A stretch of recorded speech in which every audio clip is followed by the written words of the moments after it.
Canada ಪ್ರಧಾನಿ mark ಕಾರ್ನೆ ಅವರು ಇಂದಿನಿಂದ ಮಾರ್ಚ್ 2ರವರೆಗೆ ಭಾರತಕ್ಕೆ ಅಧಿಕೃತ ಭೇಟಿ ಪ್ರವಾಸ ಕೈಗೊಳ್ಳಲಿದ್ದಾರೆ. ಇದು ಪ್ರಧಾನಿ ಕಾರ್ನೆ ಅವರ ಮೊದಲ ಭಾರತ ಭೇಟಿಯಾಗಿದೆ. ಮಾರ್ಕ್ ಕಾರ್ನೆ ಅವರು ಇಂದು ಮುಂಬೈಗೆ ಆಗಮಿಸಲಿದ್ದಾರೆ.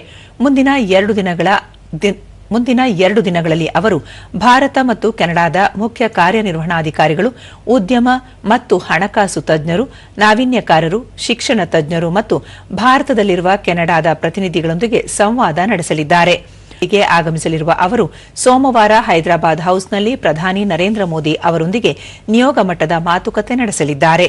ಉಭಯ ನಾಯಕರು ಭಾರತ ಕೆನಡಾ ವ್ಯೂಹಾತ್ಮಕ ಪಾಲುದಾರಿಕೆಯ ವಿವಿಧ ಕ್ಷೇತ್ರಗಳಲ್ಲಿ ಈವರೆಗೆ ಸಾಧಿಸಲಾದ ಪ್ರಗತಿಯನ್ನು ಪರಾಮರ್ಶಿಸಲಿದ್ದಾರೆ.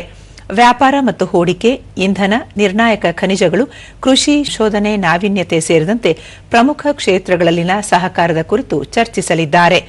ಅಲ್ಲದೆ ಪ್ರಾದೇಶಿಕ ಮತ್ತು ಜಾಗತಿಕ ವಿದ್ಯಮಾನಗಳ ಬಗ್ಗೆಯೂ ಉಭಯ ನಾಯಕರು ವಿಚಾರ ವಿನಿಮಯ ಮಾಡಲಿದ್ದಾರೆ.